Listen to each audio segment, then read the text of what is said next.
እኔ as an Oromo nationalist let me tell you ያለችው ኢትዮጵያ እኛን ገድላ መኖር ስለፈለገች የኛን ህዝብ ከሞት ለማትረፍ ኢትዮጵያን አሳድገን ኦሮሞን ኢትዮጵያን ዝቅ አድርገን ኦሮሞን ከፍ የሚያደርግ ዲስኮርስ ተጠቅመናል። we deconstructed Ethiopia, we want to reconstruct Oromo. አሁን በደረስንበት ጊዜ ደግሞ because we feel responsibility we want to play a different role.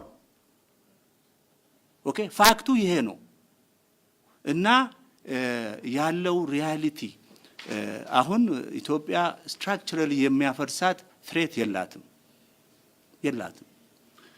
የዶክተር አብይ መንግስት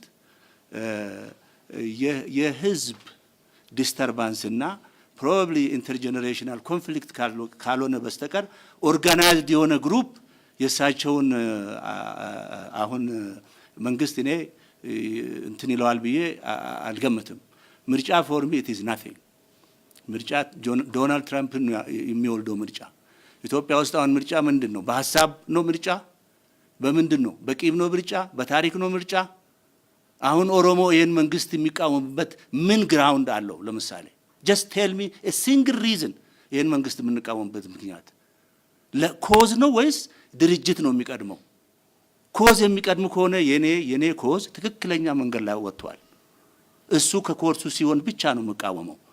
ሌሎቹም እንደዚህ ማለት ኢትዮጵያን ከአብይ በላይ of course ኃይለ ሥላሴ ኢትዮጵያን በከፍተኛ ደረጃ ዓለም ላይ አሳውቋታል። there is no question about that።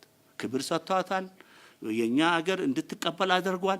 with all the historical difference we have ለኢትዮጵያ ግሬስ ከፈረንጆች ኢትዮጵያን ያስተካከለ ሰው አንዱ ኃይለ ሥላሴ ነው። አብይ ደግሞ ሞደርን ኢትዮጵያን ዲፋይን ያደረገ እኛ ኦሮሞን በማደራጀት ሰክሰስፉል ነን የኛ ድርጅት። ኃይለፊዳ የአማራና የደቡብ ኢሊቶቹን በመሰብሰብ ሰክሰስፉል ነው። ኦሮሞቹን መሰብሰብ አልቻለም። እኛ ኦሮሞቹን ሰብስበን አማራ፣ ትግሬ፣ በኒሻንጉሉ ሌላውን ከምባታዲያውን መሰብሰብ አልቻልንም።